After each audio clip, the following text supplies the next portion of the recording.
should score for Liverpool. Salah to settle it. In front of the Kop. Delicious cross. Mane! Alexander-Arnold. It's running. From doubter to believer. Hey everyone, welcome to the LFC Couch. My name is Nish, your host, and it is a very exciting day because I have someone that I'm sure all of you know. It is the wonderful James Pearce. How are you doing, my friend? I'm good, thank you. How are you? Very good. It's early morning for me. It is late night for you, so I won't keep you up too late. And I think we just finished watching the Chelsea versus Brighton game. Yeah. I sat down and watched that. I think especially, probably even more interest as a Liverpool fan with that trip to Stamford Bridge on the horizon. So, I felt sorry for Brighton, actually. I thought they played really well. And Chelsea had a bit of luck at key periods in the game. And, despite all the money they've spent this summer, I think it showed that it's going to take a while for things to gel because, I think they have made some exciting signings and they should be posing a real threat to Liverpool and City this season. But I wouldn't say they were particularly impressive this evening. No, for sure. And I'm sure they were licking their lips looking at us play Leeds, and we'll talk about that in a little bit. But I think we're now going to start licking our lips playing them now too, seeing if... I just felt Brighton just needed just a little bit of extra quality up front, and they could have made some real damage to them. So, I'm sure that seeing Kepa beaten again from outside the area as well. I think long-range shots could be on the agenda at Stamford Bridge on Sunday as well. Yeah, Fabinho, Salah, Mane, everybody is going to be lining up, I'm sure. Pop shots from anywhere. Yeah, exactly. Before we get into that, I just want to do a quick thing because for the people who have been watching us and listening to us for the last week or two at least, will know that we've been giving away 7 Nike Vapor kits courtesy of Ultra Football and LFC New South Wales. And this, we've got one left and also a bunch of vouchers to give away. These are sponsored by Claymore Wines, the best winery in Australia. Head to claymorewines.com.au to learn how you can even order them from overseas. So before James came on, I didn't want to waste his time. I ran the random number generator and saved it in case you're wondering if it's legitimate or not. But I'm going to give away 2 $50 vouchers to Ultra Football. And the first one went to Neil Sevieri. Congratulations. And the second one went to Stephen King. They're both LFC New South Wales OLSC members. Please sign up if you haven't already to your local OLSC and support your local club. And the winner of the final Nike Vapor kit is Jury Caplice. Congratulations. Please give us a message within the next 24 hours to claim your prize. Otherwise, we have to do a redraw. So had to get that out the way quickly, James. We like to give stuff away on the LFC Couch, so hope you don't mind. No problem. Excellent. Now, jumping straight into it, I thought I'd like to be a little bit respectful at first. You are in the journalism industry. You're very, very good in the job, and you worked at the Echo for a long time. And the first tweet I saw on your Twitter account was paying respects to Dave Charters. And I'll be honest, I don't know much about Dave myself, but I figured in your line of work, I'm sure he had a huge impact. But I wonder if you want to say a few words, maybe. Yeah, thank you. Yeah, he was a real kind of legend of the Merseyside journalism scene, David. He worked at the Liverpool Post, as it was for many years, and affectionately known as the Bard of Birkenhead. He was he had a very distinct style of writing. He wrote a beautiful poem actually in the aftermath of the Hillsborough disaster, and just highly respected. He was the kind of guy that when you bumped into in the office, he was always upbeat. He was always positive about stuff, and whether it was a brief chat by the photocopier or whatever, he always kind of improved your day bumping into him. So then he was only early 70s, and it was in good health until he died suddenly earlier on today. So it's really sad news. Obviously, thoughts with his family at this difficult time. Yeah, definitely. And it's saying that you have to just respect people who get given respect by so many people. They must have made a huge impact on people's lives and careers. So that's a big thing. And thank you for saying those words. To that point, obviously speaking about journalism, we've all seen you for years. I started following you during your Echo days, and I'm sure you had an amazing time. And then you dropped the bombshell on the world about moving from the Echo. There was headlines everywhere, all across Australia, that you had moved to the Athletic and been a subscriber since. You dragged me along as well to there and seen the work that you put out ever since. By the way, they've got a £1 special at the moment. I still so if you want to sign up to the Athletic, that's pretty special. How's it been? How's the change been? Yeah, I must admit I've absolutely loved it. Just over a year now. It was August 2019 when I made the move, and it probably did feel like a bit of a gamble at the time because I wasn't in any rush to leave the Liverpool Echo. As you said, I've been there. I've been there 14 years and kind of worked my way up the ranks to spent probably 8.5 years as the senior Liverpool reporter on the paper, and had a job that I absolutely loved. And then this opportunity came out of nowhere, really. Just a few weeks before the Champions League final in Madrid, was asked if I'd be interested to go down to London to meet the owners that were from the Athletic, who were over in the capital just for a short period ahead of their looking to expand and launch into the UK from the States. So and it just, everything they said kind of, it just seemed to tick all the boxes for me in terms of easing the frustration, I guess, of the way that journalism had gone, when every day you're told you have to try and bring in X number of hits, and you're having to produce 4, 5, 6 pieces of work every day. And to be told, well, actually, what we want is quality rather than quantity. We only want,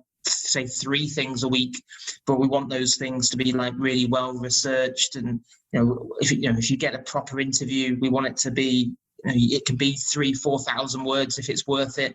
It doesn't, you're not hampered by kind of, usually with a newspaper you'd never do anything that's more than 800 or 900 words. So everything about it just sounded so appealing. And I've got to say they've lived up to expectations and more. Brilliant news last week to see that they've now gone past 1 million subscribers.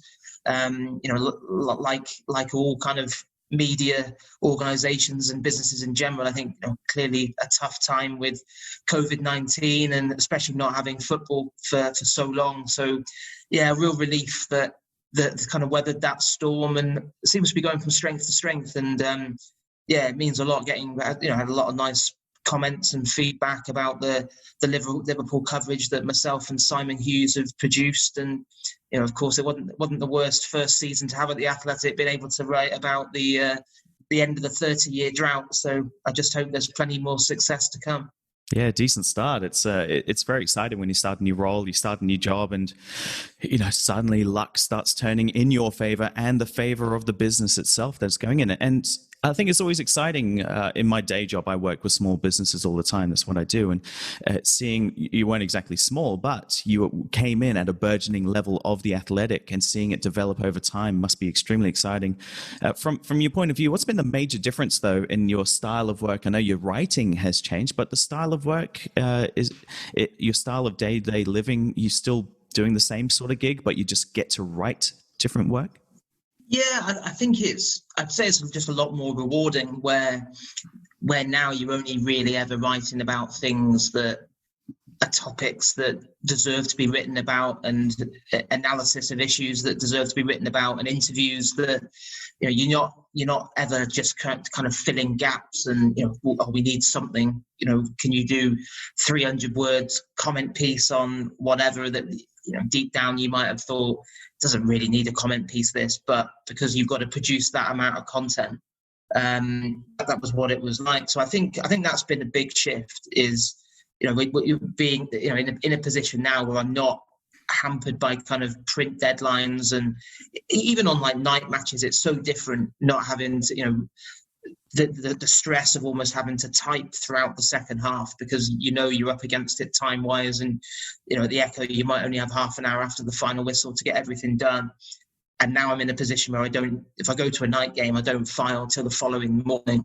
So it just makes it's just, everything is just more enjoyable about it, to be honest. The fact that you can actually watch the full game, which I know sounds stupid, but it was actually difficult to watch the full game before when you're head down typing away. So yeah, it has changed a lot. I'd say it's especially even getting used to working from home. I was used to working in quite a busy, bustling newspaper office, and now it's just me on my own at home. And but I really enjoy it, actually. It's given me a lot more flexibility. It's even things with the family, being able to take the kids to school and pick the kids up from school, which I never really ever got the chance to do. And so yeah, they've been kind of true to their word in terms of being able to stick to doing the things that you really care about writing, and hopefully that comes through in the work, because we've got like a big base of a big team of sub editors who are down in London, and day-to-day basis speaking to them. They run, they throw ideas in my direction. We chat about them and agree that, right, this week we'll do X, Y, and Z. And yeah, it's just a really good setup. And yeah, I was excited from the start, especially when I saw the caliber of the people that they brought on board. When you're getting the chance to work with people like Ollie Kay and and Danny Taylor and Adam Crafton and people like this. So and David Ornstein is such a talented group of reporters that it's great to see it going from strength to strength. So past the million mark, hopefully that second million won't be far away either. Yeah, definitely. I mean, I was kind of looking at the articles you've written and going, it's kind of like a bunch of musicians getting together and going, oh, you're now going to release an article with Raphael Honigstein, for instance, talking about Klopp and how it's developed since his days in Germany. I'm going, that must feel wonderful being a journalist, being surrounded by other extremely high quality journalists and saying, do you want to collaborate with me on a quick article? And is that how it works? Or do you get kind of like shoved together and go, I would really like you to work on this?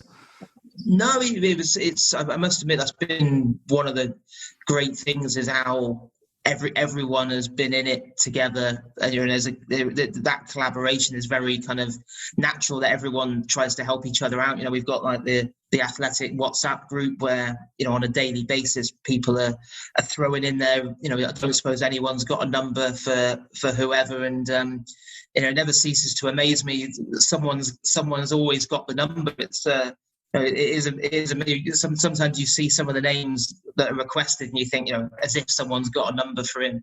And then 5 seconds later, your phone's buzzing again, and sure enough, someone has delivered. So, I think those joint pieces, I think one of the Athletics' big strengths is the fact that, even things like when Timo Werner, for example, when he went to Chelsea, that was, I felt that was a piece that worked well in terms of, well, why has he gone there? Why did he not go to Liverpool?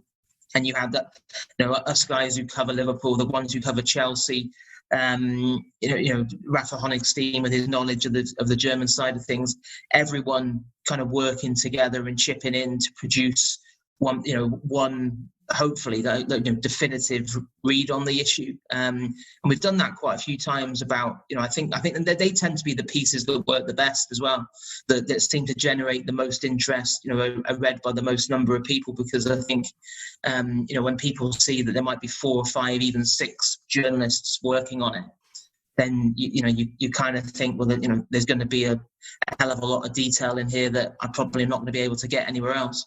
Yeah, definitely. That's what I say. I mean, I'm on the other side of the planet. I'm in Sydney. So my only source of information is, unfortunately, the internet. I can't just go down to the club and whatever, especially in COVID times. I feel like the whole world is like an Australian supporter right now, where you're just having to watch from the couch. So to have sources like yourself and the resources and the information you're able to pump out is just fantastic. So I guess, once again, everyone out there, if you aren't subscribed to The Athletic, they've got 1 million subscribers. They got a £1 a month special right now, so please subscribe. I think they got a 7-day free trial too, so I'm giving you a big plug, guys. Feel free to hire me if you want. I'll take commissions. It's all good. Awesome. Should we move on to Leeds? I know you've written quite a few articles, but you've been pumping out a lot. The stuff about the big topic being Liverpool's defence against Leeds. Do you want to start there, and your thoughts around that? Yeah, I think it was a big talking point, wasn't it, from the opening they win over Leeds. So it was, first of all, I think you've got to give Bielsa's team a lot of credit for the way in which they went, they went about, and I think they genuinely rattled Liverpool at times in that game. I think Liverpool are not used to teams, especially newly promoted teams, turning up at Anfield and showing that kind of ambition and trying to get at them. And of course they left themselves open to be picked off. But I thought it was a fantastic spectacle, and probably I've struggled a bit with, I'm in a kind of privileged position that I'm being able to go to the games at Anfield, but it's pretty soulless, and I wouldn't say it's particularly enjoyable watching games in empty stadiums. It's especially a game that good. I couldn't help but look around and think, can you imagine this place today? Anfield would have been absolutely, rocking, welcoming back the champions of England. You'd have had 3,000 absolutely ecstatic Leeds fans, back in the top flight after 16 years. That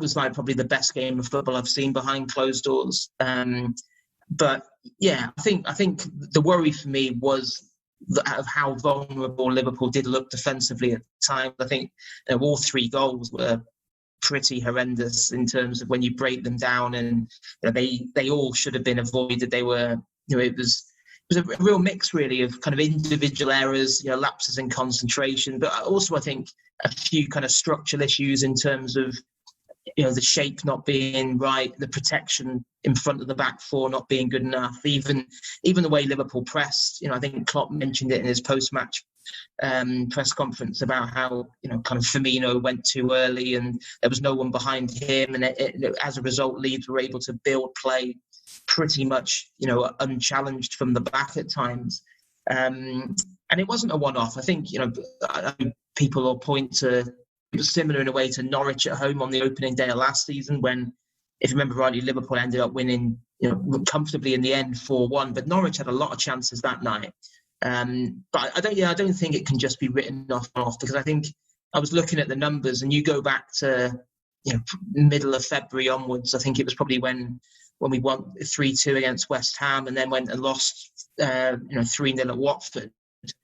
I think the piece I wrote in The Athletic today was, I think from August to early to mid-February, we'd be looking at 0.56 goals a game conceded, and since then it's shot up to about 1.62 goals per game. So it's, I just think Liverpool have lost a little bit of that kind of real steel, and that feeling of being in control of games.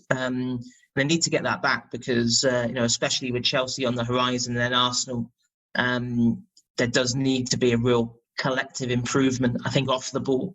Because, as we saw at the weekend, when you've got Mo Salah performing at that level, Liverpool are going to be capable of blowing anyone away this season. But you can't always be relying on scoring 3 or 4 goals to win a game. That there are going to be times when Liverpool have to grind it out, which was one of their big strengths for a lot of last season. Yeah, definitely. And speaking of the structure, I believe Klopp said even post-match, he said there was one goal where both fullbacks were deeper than the centre-backs.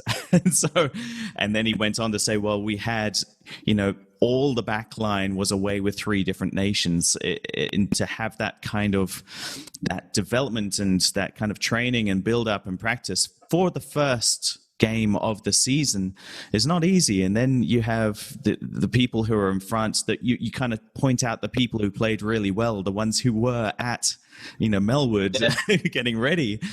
All the others were away and they had quite off games by our standards. But as you rightly pointed out, this has been for a while now. So what do you think Klopp really needs to do with the team to try and fix that as quickly as possible, since it's becoming to be a little bit systemic rather than a one-off? Yeah, I think there'll be a lot of video analysis at Melwood this week, and I think it will help the fact that he's got a full week to prepare on the training ground. I think Klopp absolutely loves having the time. And you think back to, I think he'd only been in the job a couple of months back in 2015, and he talked about I prefer training to transfers, and he'll relish the chance to have a full week to try and iron out those issues. And I did think he made a valid point there about the back four all being away. They'd all played international football for their countries earlier on in the week. It was Wednesday before the squad were all back together, and that only leaves you probably 2.5 days or whatever they had to prepare for what was a very different type of test. I think we're so used to teams just coming and shutting up shop at Anfield and Liverpool having 65-70% of the ball. So yeah, I think there were mitigating circumstances for Leeds, but as we said, it wasn't a one-off. I think in terms of lasting the pace this season, I wrote about it as well in that piece that was published earlier today, that for me, signing another centre half has to be an absolute priority before that October 5th deadline, because when you look at Matip's injury record, I just think it'd be too much of a gamble to go to go past this window with only 3 senior centre halves. And because I know Fabinho can play there, but I think he's so important as that midfield screen. I don't want to see Fabinho playing centre half unless it's an absolute emergency. And similarly, Billy Cometio, a young French teenager who's massively impressed Klopp in pre-season, but I think it's a huge ask to expect a 17-year-old to suddenly be thrown into the intensity of life in the Premier League. So yeah, I think I think there's a fair bit there for Klopp to get to grips with, but I don't think there's anyone else who's better at dealing with issues and finding solutions to problems. So he'll know better than anyone that there's some work to be done there tactically, both in the analysis room and on the training field. Definitely. And I kept my eye on Ben White today. We saw him playing for Brighton. He played for Leeds very well. And man, he's an impressive player, to say the least. And now I don't watch championship football very often. Unfortunately, I don't get the opportunity to, but it now kind of justifies the hype that was around him. And I don't know if there was any actual genuine interest in him, but yeah, there's some good quality players out there we could go after. Yeah, I think that there definitely is interest in Ben White. I think it was always going to be a very difficult deal to try and do this summer, because I think Brighton had made it abundantly clear from the start that they weren't prepared to sell him. Leeds, I think, had 2, if not 3 bids rejected, and when you see, I think, he's one that Liverpool have scouted extensively, Ben White. But when you see when Leeds, I think 25 million they had rejected, and you think, Liverpool aren't going to pay 30 million, 35 million, whatever, to try and test that resolve. I think for someone who would come in as the 4th choice centre back. So there's Godfrey at Norwich. I know he's another one that's come under consideration. But I think the general consensus seems to be that there is a bit of a dearth of real top class centre backs, and as a result of that, the prices do end up going through the roof. So I think that's probably why we haven't seen Liverpool go out and buy a centre back yet. But yeah, I would be very surprised if that wasn't something that was addressed before the deadline. Yeah, and it's a bit of a shame. We got quite a lot of centre backs that have been there and thereabouts. We got Vandenberg, we've got Keanu Hover, we've got Nat Phillips, we've got so many academy players that just can't seem to make that step up and really challenge for a spot in the first team. Do you see any of them plateauing, or any of them that are really now putting their hand up and saying, I'm going to be that next big centre back, you got to keep your eye on me? Yeah, I think, I really like Keanu Hover. I think he's got a big future. He's versatile. He can play right back. He can play centre back. I think the thing to remember with centre backs is they do tend to mature later than other outfield players. I think, which I've always tried, defended Joe Gomez when on the occasions when he has made mistakes, because I think because Joe Gomez has been around such a long time, people tend to forget how young he still is, and there's people his age who are still trying to make the step up into the first team, and yet Joe Gomez feels like he's been around for a long time. So I think where Liverpool are at the moment with the centre backs is, I think clearly there isn't none of those names you mentioned. I don't think you could definitively say yes, he is ready to be the fourth choice centre back this season. I think someone like Nat Phillips, he's a fair bit older than those other names. I think, I think he'll have a really good career in football, Nat Phillips, but I don't think he's an elite. I don't think he's going to be, a regular Premier League defender at a top six club.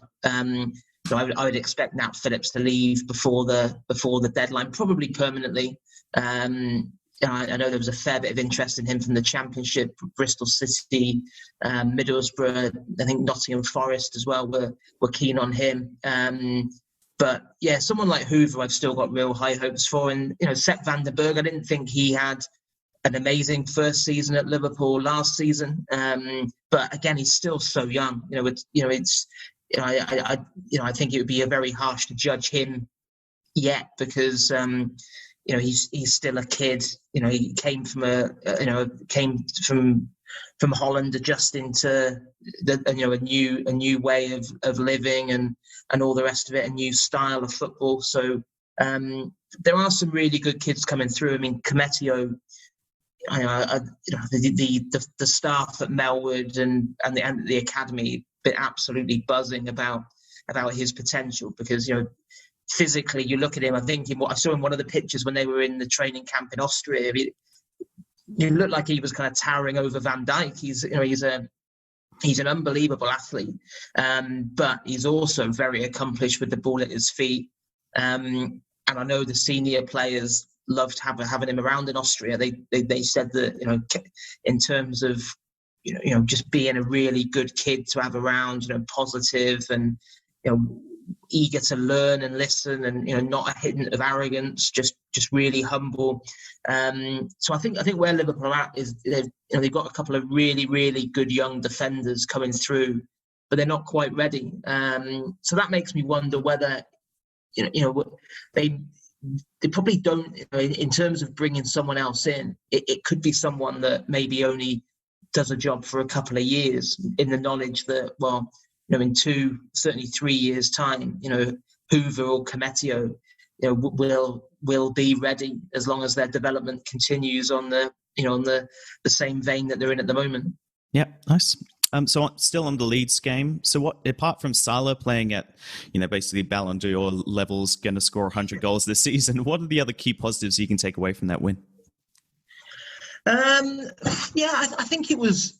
I think again the quality of the fullbacks in terms of what they give Liverpool going forward. I think I know Trent didn't have his best day defensively, but I think we saw again that those two are going to be, the ammunition they provide is sensational, with especially the set piece deliveries, and it's going to be some battle, I think, between Robertson and Trent for the who comes out on top in that assists battle this season, because for me there aren't any better fullbacks around than them two. And I think it was just more, I like the fact that despite not having things their own way, and despite making some pretty careless mistakes, the fact that we saw again that kind of grit and just that kind of collective, there wasn't really any real sense of panic, and they kept going, and again, it's another late winner for the collection, isn't it? And it's always so much easier, I think, as players and a manager to deal with problems in a performance after a win, because I think they were all honest the people who gave interviews after the game were very honest that they knew that performance was far from perfect. But I still think there was more than enough there to be positive about. I couldn't really understand the decision not to start Fabinho. I think Klopp did say in one of his interviews that he wanted he feels almost the three of them to almost rotate and he didn't want one person just in that definitive number 6 role. But I think Liverpool was certainly stronger and the protection looked better when Fabinho came on. So I'd be absolutely amazed if he isn't restored to the starting lineup down at Stamford Bridge. Yeah, I completely agree. I did put a message out on Twitter midway through the game going, there looks to be a massive Fabinho-sized hole in the midfield, whereas it was kind of like a 4-2-1-3, and that 2 midfielders, the Gini and Hendo, just had a huge gap between them because they're so far left and far right. But anyway, apart from that, you did mention our fullbacks, which brings me on to our transfer, being Kostas Tsimikas, who is recovering from COVID. Do you know how far away he is now from fully being the 2 weeks that he needs to isolate for? Yeah, I think it'll be I think it'll be the back end of this week or early the following week. I think he should be back with the squad. So yeah, I think obviously there's no need at all to push in before he's adjusted as well to aside from his immediate health. I think there's bound to be a period for him of adjusting to what Klopp expects of him, similar to what we saw in terms of the way Klopp handled Robertson when he initially came in from Hull. So yeah, I think I think that certainly does address one major concern in the squad, because I know there were times last season when Robertson was playing when he probably shouldn't have played, like he hadn't trained, and it was almost a case of you're so important to this team that we'll patch you up and get you out there. But and because I think we all know everyone loves and respects James Milner and the role he's got in the squad, but the reality is that he'd be the first to admit that he cannot give Liverpool what Robertson gives Liverpool when Milner's at left back. So so that was a real positive for me that Tsimikas comes very highly rated, and I think he is in a similar kind of attacking mould to Robertson, and I'm sure just because of how intense this season is going to be, I'm sure we'll see a fair bit of him. Yeah, definitely. So to that point, then, we've had that one back up to help strengthen the squad. I think it's always been our thing over the last few years is that we have an amazing first team, but then the reserves, there seems to be quite a level drop off in the quality. Do you see other players? I mean, Thiago's name's been thrown out there a million times. I'm sure people have been listening to just to hear you say his name. But do you have any thoughts or feelings on how that's progressing at this point in time? Yeah, it seems that every summer there's always one player, isn't there, that is involved in a saga that in his name just keeps on cropping up, and and it just drags on and on and on. And yeah, I think it was Nicolas Pepe, wasn't it, last summer? And I lost count the number of times you'd have some reporters from other nations saying that Nicolas Pepe, Liverpool have tabled a bid, they've agreed personal terms, and every time you checked it out, Liverpool 100% is not true. And I think in the end, Liverpool got so sick of that speculation, they actually contacted Pepe's club to make it clear to them that they would not be making a move for him, and they didn't know where it had come from. So there's been a lot of noise over Thiago. The vast majority of that has been driven by those close to him, who are clearly trying to create a market to get him a big move. I mean, it's a strange one because we know that he said goodbyes to Bayern at the back end of last season, which would indicate that he clearly felt that something was either completely lined up or he was. I don't think you go that far unless you're pretty confident about what your next step's going to be. But Liverpool have been very consistent that I think the first time I checked it out, which was a few months back now, I was told, unlikely but not impossible was the exact words I was told. And then a few weeks down the line, you check out again and you're told, well, look, the reality is we're not in the market for a centre midfielder at the moment. Look at the options Klopp's got there already. Thiago would only be a kind of a viable one if another centre midfielder was to leave. And of course, that inevitably leads to, well, they must be talking about Wijnaldum, because of Wijnaldum's contract situation. But then all the noises I've heard back on Wijnaldum have been that he's not pushing for a move, despite, I think it's, not difficult to realise that Koeman would absolutely love to have him at Barcelona. That they've got a good relationship, but Barcelona have got financial issues themselves to resolve. They haven't contacted Liverpool about Wijnaldum. He hasn't told Liverpool that he wants to go, and Liverpool aren't actively looking to sell Wijnaldum. So, I still think there is a possibility that Wijnaldum, could end up going. And then if Liverpool were to get a good enough offer, certainly not the figures that I saw banded around in Spain, I think last week or the week before, like 10, 12 million. There's no way Liverpool sell Wijnaldum for that. I think, if Bayern are saying 27, 28 million for Thiago, then, to me, they should be very similar fees in terms of what you'd expect to get for players of that caliber. Because I think some people do kind of underappreciate just how important Wijnaldum has been to Liverpool. So yeah, it's a real strange one, that Thiago one, because again, like, I keep on checking it out and I keep on getting told the same answers, and obviously Twitter's awash with rumours and claims and counterclaims, and but I can only go on what people I trust are telling me, and certainly, as I said to you earlier on about the collaboration side of the Athletic, when I speak to Rafa Honigstein, and he's got excellent contacts in Germany. Bayern have been very consistent. There's been no talks with Liverpool whatsoever, and I think I think their president actually came out earlier on today and said that we have had no discussions with Liverpool at all. So I know people every day on Twitter want me to say, will it happen, won't it happen, can you just put us out of our misery one way or the other? Well, no, the reality is I can't, because things can change so quick with what is it, still 2.5 weeks left of the window.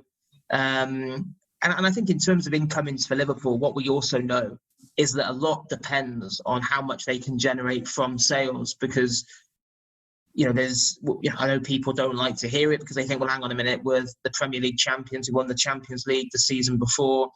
There should be loads of money there, but the reality is the way that Liverpool's run by FSG is a self-sustaining model that has to live within its means.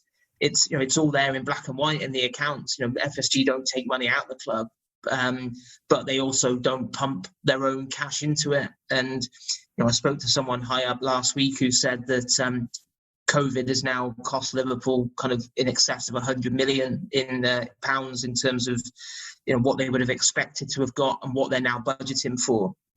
So that has contributed to this situation now where they're now having to they're looking at can they sell Wilson for you got Harry Wilson, you've got Marco Grujic, you've got Loris Karius, you've got Yasser Larouci.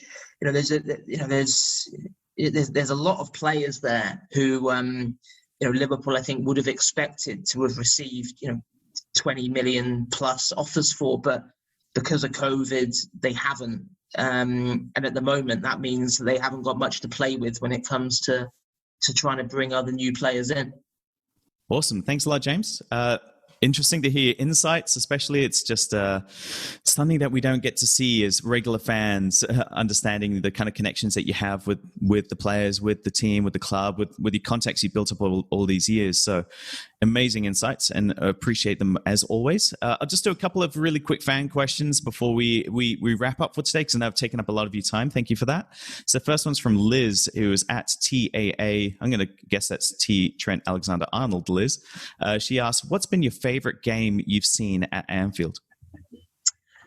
Oh God, I think it would have to be the second leg of that Champions League semi-final against Barcelona. I think people that have been going to Anfield for many more years than me say that nothing comes close to that for them. And I was fortunate enough to be there for the semi-finals against Chelsea under Rafa Benitez, and of course the fight back against Dortmund. There's been so many incredible nights over the years, but I don't think anything comes close to that Barcelona one. I think it was just everything about that night. I think it was, I usually class myself pretty optimistic, but I didn't honestly think Liverpool had a prayer that night, just because I thought Barcelona would score and then Liverpool aren't going to score 5. And when you think, that was Liverpool without Salah, without Firmino. I think Robertson hobbled off, didn't he, as well? And it was, to do that to a team like Barcelona, with arguably the best player who's ever played the game out on that pitch as well, was just kind of pinch yourself stuff. And I think that's probably the most as well I've ever struggled combining being a journalist and a fan at the same time, because I just remember after that game just kind of sat there in absolute disbelief, kind of what has just happened there, because it just seemed from the realms of absolute fantasy that Liverpool had overturned that 3-goal deficit, and having to switch your brain from that to actually trying to make sense of it in words and getting your report across to the desk as soon as possible. So I think that Barcelona game would have to be top of what is a pretty extraordinary list of experiences. That's amazing. I'll go a couple more really quickly. First one's from Paul Hart. He goes, how have you found dealing with the cult-like popularity with the Liverpool supporters? To be honest, I've always tried to kind of embrace the kind of the interaction side of it, and it's probably become a bit more difficult, I think, with the amount of abuse that flies around on social media now. I think, which is a shame, really, because I've never really used the block button, because people can tell me I'm a crap journalist. They can tell me they don't agree with me. They can disagree, argue their point, and it's like no problem at all. But it's the abuse side of it does seem to have got a lot worse in the last couple of years. But I must admit that's one thing I've missed with COVID, is not being able to travel and that was one part of the job I absolutely loved. Especially the pre-season tours and going to like the supporters clubs around the world and meeting Liverpool fans from all parts of the planet and talking to them about their experiences. And I really enjoy that side of it. And even today, and I was walking my dog around Sefton Park in Liverpool earlier on today, and you always get a few people come up to you, and just some random fella just came up behind me and went, "Are we getting him or not?" And I was just like, "Sorry." He was like, "Thiago, come on, tell me." And I was like, to be honest, mate, if I knew the definitive answer to that, I'd have written it. I wouldn't. I'm not just keeping it up my sleeve to tell some random fella in the park, but no, it's I think it's just, it took a bit of getting used to, because it was just a bit strange initially. But I think with the social media age and especially with things like LFC TV and especially I think probably having to do a lot of videos when I was at the Echo, people it's not like the old days where your byline picture in the newspaper would be about 15 years out of date and no one would ever recognise you. So these days there's no slipping under the radar. Nice one. And to that man, interesting way of going about things, but hey, look, you do you, mate. If that's where you want to find out you're in the no transfer news. Sounds good. And the last one's from Adrian Burke. He asks, what has been your biggest mistake and or learning experience from an interaction with a player or manager, and what happened? You must have millions of these, I'm sure. Oh God, yeah. I've certainly made a lot of mistakes. Yeah, do you know what? I think I'm trying to think of. I mean, specific examples are quite tricky in terms of. Yeah, I remember I brought an interview with Steven Gerrard to an abrupt halt once by asking him something really stupid. I just phrased it so badly that I ended up annoying him with. I think it was before we played Chelsea in the 2012 FA Cup final, and it was. I think it was some reference to the fact that if things had been different, he could have been playing for Chelsea against Liverpool as opposed to the other way around. But I just asked it in the most stupid way that caused offence, and then it's one of those ones that afterwards you're like, oh my God, what, that came out so badly, and I'm now, but thankfully he accepted my apology, and that was water under the bridge. But I think you in this job you always kind of keep, you're always learning and just trying to keep the mistakes to a minimum, and you have to always. Even when you're chasing up transfer rumours and all the rest of it, when you're speaking to people, whether it's people at the club or you're speaking to agents, you're always asking yourself, well, why is this person telling me what they're telling me? Is it because this is genuine, real, truthful information, or are they telling you this because they want to put a particular spin on it or whatever? So that's always the challenge, and that's why kind of over the years I've always, of course you want to in journalism you always want to be first with the news. You always want to be the person, that you want that buzz of writing the story and putting the tweet out and breaking news, bang. That of course that's great, but you also, I was always told that.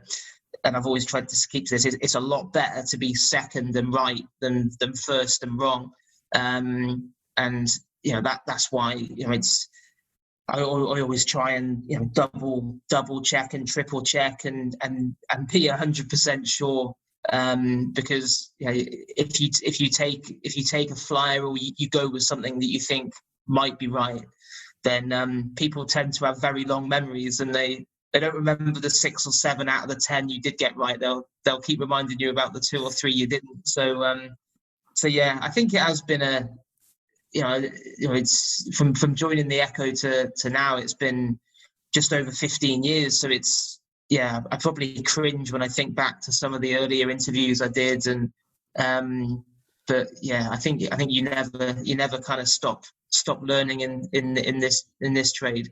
Definitely. And I guess to that point, look, you've spent 15 years and you've been there for so long. And going back to the Pearce cult kind of hashtag that is going on, and the kind of, to put into example, I just put out the tweet last night before I went to sleep saying, guess what, we're going to have James Pearce on the podcast tonight. And the amount of responses and the amount of holy crap, how did you manage to XYZ? It's a testament to the work you've done. It's a testament to the personality you've created, to some of the quality replies you've given to people over the years where you just have a bit of fun with social media. So on that note, James, just thank you so much for being on the couch. It's been an absolute pleasure, and just keep doing what you do because we really appreciate you. Great stuff. No, I really appreciate the support. Thanks for having me on, and more than happy to come back on in a couple of months and we'll chat again. Dan, thank you so much. You have a wonderful night, and thank you to the Athletics. Sign up, £1 a month. Thank you to Claymore Wines for giving away those amazing shirts, and have a very good day or night, and goodbye. Lovely cushion header. But Gerrard!